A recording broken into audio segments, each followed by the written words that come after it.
14세 한 소년이 있었습니다. 이 소년은 어느 날 논두렁길을 지나가다가 무릎을 꿇고 통곡하며 울기 시작했습니다. 그 이유는 그 안에 있는 실존적인 질문 때문이었습니다. 나는 누구인가? 나는 어떻게 살아야 하는가? 나는 왜 사는가?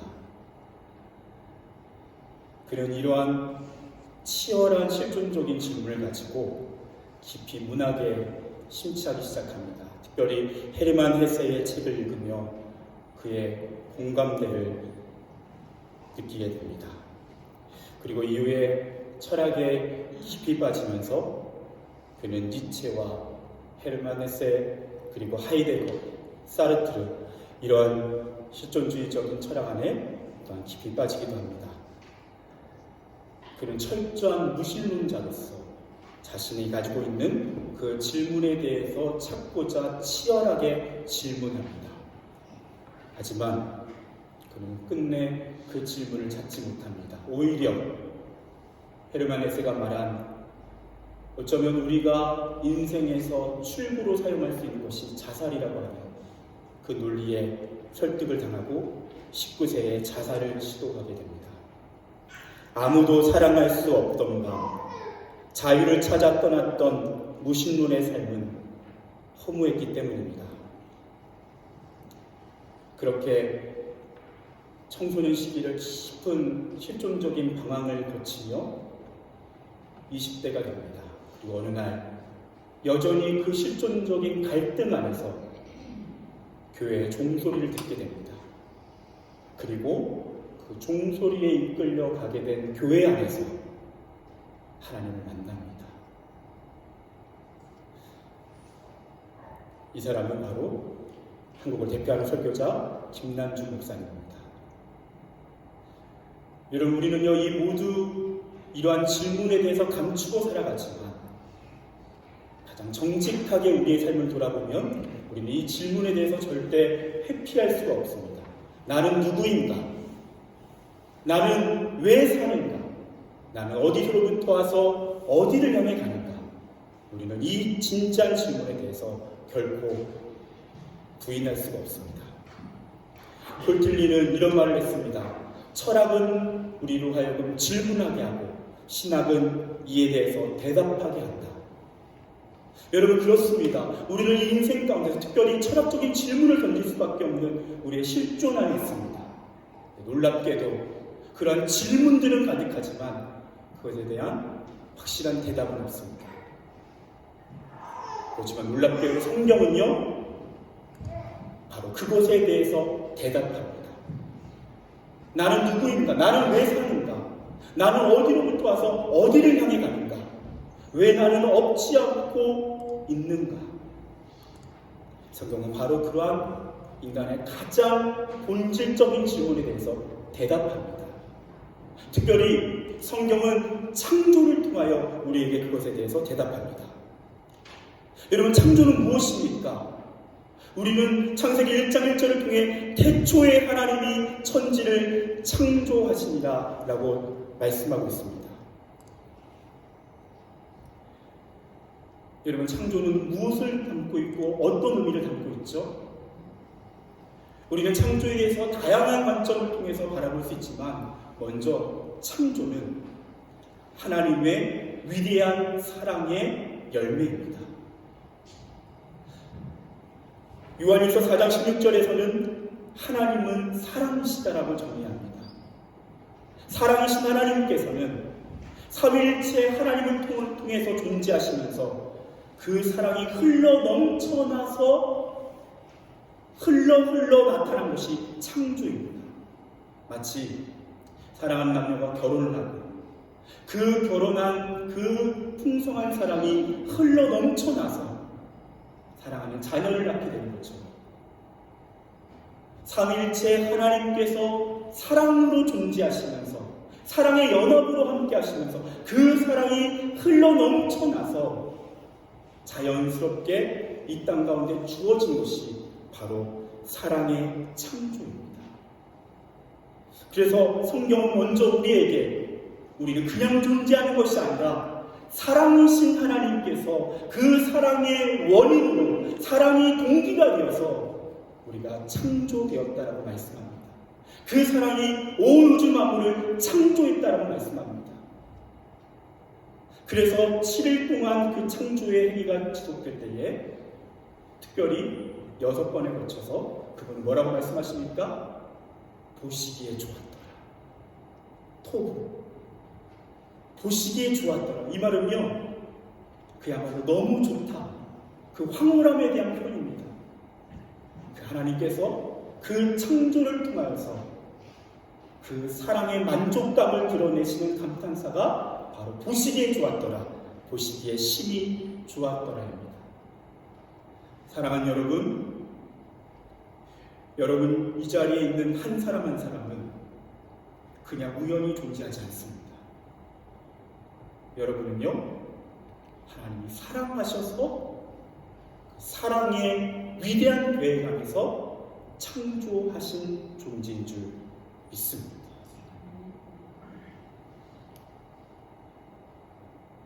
하나님이 저와 여러분을 사랑하시기 때문에 창조하셨고, 사랑하시기 때문에 그 창조의 영광으로 이끄신 것입니다. 그래서 3장 17절에 보면, 스바냐 3장 17절에 보면요, 하나님께서 우리를 향하여 이렇게 노래하십니다. 너의 하나님 여호와가 너의 가운데 계시니 그는 구원을 베푸실 전능자이시라. 그가 너로 말미암아 기쁨을 이기지 못하시며 너를 잠잠히 사랑하시며 너로 말미암아 즐거이 부르며 기뻐하시리라. 할렐루야. 보시기에 좋았더라. 보시기에 심히 좋았더라. 그게 감탄하신 주님께서는 바로 저와 여러분을 향해 바로 그러한 사랑의 감탄을 연발하고 계십니다. 여러분 아십니까? 지금 이 자리에 있는 여러분 한 분 한 분을 향해서 주님께서 사랑의 감탄을 연발하십니다. 보시기에 좋았더라. 보시기에 심히 좋았더라. 여러분 한 사람 한 사람을 하나님께서는 내가 바라볼 때에 너무너무 좋다라고 말씀하십니다. 오늘 이 말씀을 통해서 우리는 그 삼위일체 하나님께서 함께 연합하며 동역하며 창조하고 계심을 확인할 수 있습니다. 1절에 태초에 하나님이 천지를 창조하십니다. 이 하나님, 성부 하나님이 그 창조를 선언하십니다. 그리고 2절에 보면 땅이 혼돈하고 공허하며 흑암이 깊음 위에 있고 하나님의 영은 수면 위에 운행하십니다. 하나님의 영이신 성령께서 그 창조의 자리에 동참하십니다. 3절의 말씀에 보면 하나님이 이르시되 빛이 있으라 하시니 이 빛이 있으라고 하는 이 하나님의 말씀, 이 말씀은 바로 예수 그리스도이십니다. 그래서 요한복음 1장 1절은 이렇게 말씀합니다. 태초에 말씀이 계시니라. 이 말씀이 하나님과 함께 계셨으니 이 말씀은 곧 하나님이십니다. 창조는 완전한 사랑의 연합을 이루신 삼위일체 하나님께서 함께 연합하시고 동역하여 이루어내신 위대한 사건입니다. 그렇게 성경은 창조로부터 시작됩니다. 사랑의 창조, 위대한 창조, 그분의 뜨거운 그 가슴으로 그렇게 사랑의 감탄사를 연발하는 그 창조로 시작됩니다. 하지만 우리가 잘 알고 있는 것처럼 성경은 창조 이후에 타락이라고 하는 이야기가 등장합니다. 인간이 하나님의 사랑을 배신하고요, 그 하나님을 떠나 숨어버립니다.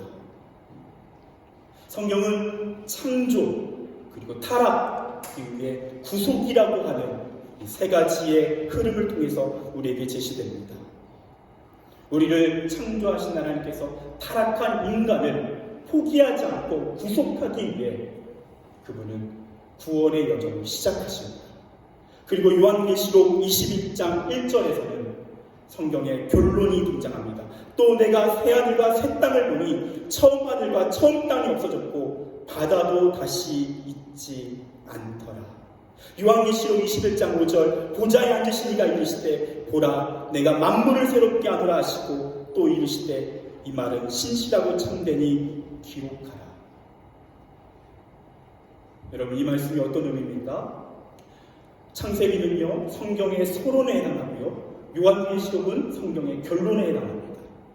네, 여러분, 참 우리가 주목해서 봐야 될 점은 무엇이냐면요, 창세기 1장은 창조로부터 시작됩니다. 그런데 요한계시록 21장에는요, 또 다른 창조가 등장합니다. 새하늘과 새 땅이 도래하는 새로운 창조가 등장합니다. 창세기 1장, 2장에 등장하는 새 에덴이 요한계시록 21장의 새 에덴을 통해서 다시 등장합니다. 그것은 무엇입니까? 성경은 창조로 시작돼서 요한계시록의 재창조를 통해서 마무리된다는 것입니다. 하나님께서 우리를 구원하신다는 것은요, 그것은 다시 창조하신다는 의미입니다. 창세기 1장에 보시기에 심히 좋았더라고 말씀하셨던 그 완전한 상태, 하나님과 완전한 사랑의 연합의 관계의 상태로 우리를 회복시키시는 것, 그것이 재창조이고 그것이 구원입니다. 하나님께서 저와 여러분에게 이 세상 이후에 영원한 나라를 허락하신다는 것, 우리가 하나님의 나라를 맛본다는 것, 그것은 그 에덴이 다시 우리 가운데 회복된다는 것을 의미합니다. 그렇다면 창조, 타락, 구속이라고 하는 거죠. 구속, 구원은 곧 재창조입니다. 하나님 우리를 다시 창조하신 것입니다. 다시 창조의 원형으로 회복시키신 것입니다. 하나님과 완전한 사랑의 연합을 경험하는 바로 그 사랑의 자리로 돌아가는 것입니다. 여러분, 다시 한번 본문으로 돌아가 보십시오. 오늘 본문에 보면요, 2절에 창조의 과정을 드러내고 있습니다. 땅이 혼돈하고 공허하며 흑암이 깊음 위에 있습니다. 하나님의 영은 수면 위에 운행하십니다. 여러분, 여기서요, 창조의 과정 중에 땅이 혼돈하고 공허하고 흑암, 어둠이 가득 차 있습니다. 그런데요, 성령께서 운행하십니다. 성령께서 그렇게 혼돈하고 공허하고 어두운 세상에 운행하십니다. 활동하십니다. 그런데 이 뜻을 원어로 보면요, 운행하다는 건 어떤 의미냐면 새가 알을 품는 것입니다. 성령께서 이 세상을요, 마치 새가 알을 품는 것처럼 사랑으로 이 세상을 품고 이 세상을 아름답게 재구성해 가십니다. 무질서한 세상이 질서 있는 세상으로 바꿔 가십니다.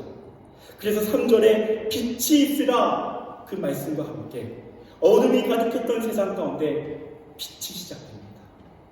그리고 그 이후에요, 창세기 1장에서는 첫째 날 빛이 등장하고요, 둘째 날 궁창이 등장합니다. 셋째 날은 땅과 바다가 형성됩니다. 넷째 날은 해와 달과 별이 생겨납니다. 다섯째 날은 물고기와 새가 창조되고요, 여섯째 날은 사람과 짐승이 창조됩니다. 여러분, 창조는요, 무질서에서 질서를 향해 가는 것입니다. 무질서였던 세상이 질서 있는 아름다운 세상으로 변화되는 것입니다. 그래서 창조의 과정 중에는 혼돈과 공허와 어둠이 있었지만 하나님께서 창조하기 시작하실 때 세상은 기쁨과 자유와 빛으로 변화됩니다. 여러분, 그거 아십니까? 우리의 인생도 마찬가지입니다. 우리의 인생도 그분의 창조의 과정 안에서 혼돈과 공허와 어둠 가운데 있을 수 있습니다. 그런데요, 그런 우리의 삶 가운데 하나님께서 재창조의 위대한 사역을 시작하시면 우리의 삶은 기쁨과 자유와 빛으로 변화됩니다. 우리의 삶의 무질서한 것들은요, 질서 있는 삶으로 변화되기 시작합니다. 여러분, 혹시 이 자리에 용기 내어 신앙을 이미 시작했지만 여전히 공허와 혼돈과 어둠 가운데 있는 분들이 있습니까? 또는 하나님의 그 위대한 구원을 통해서 놀라운 구원의 감격을 경험했지만 혹시 다시 혼돈과 공허와 어둠 가운데 거하고 있는 분들이 있습니까?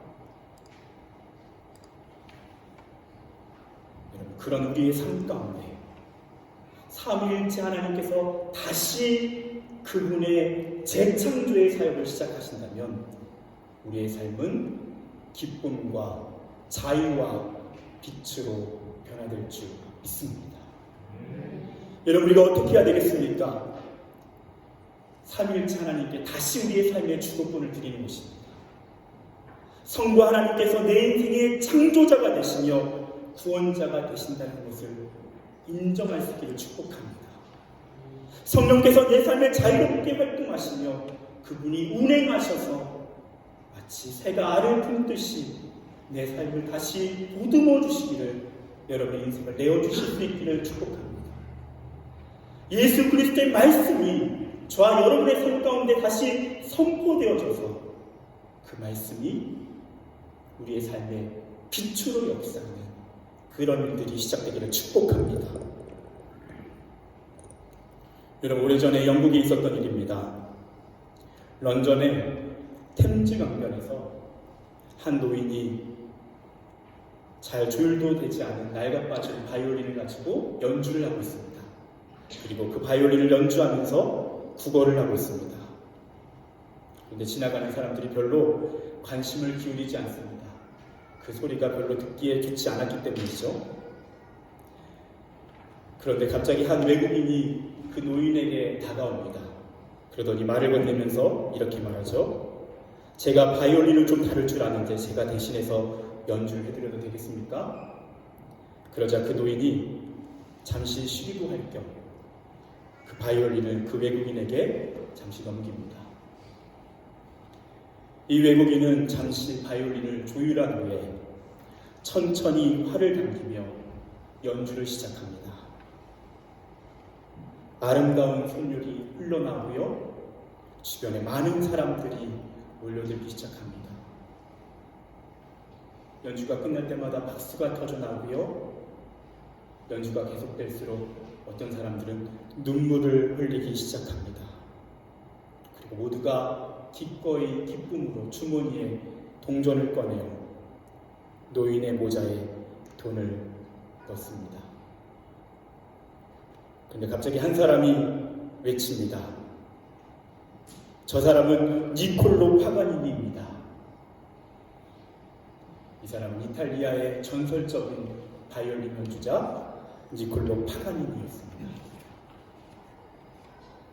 사랑하는 여러분, 여러분의 인생의 바이올린은 하나님께 드릴 수 있기를 축복합니다. 여러분의 인생의 주도권을 하나님께 드리십시오. 그리고 하나님께서 그 바이올린을 받으시고 연주하기 시작하실 것입니다. 그럴 때 공허와 혼돈과 어둠으로 가득했던 우리의 삶은 기쁨과 자유와 빛으로 변화될 줄 믿습니다. 기도하겠습니다.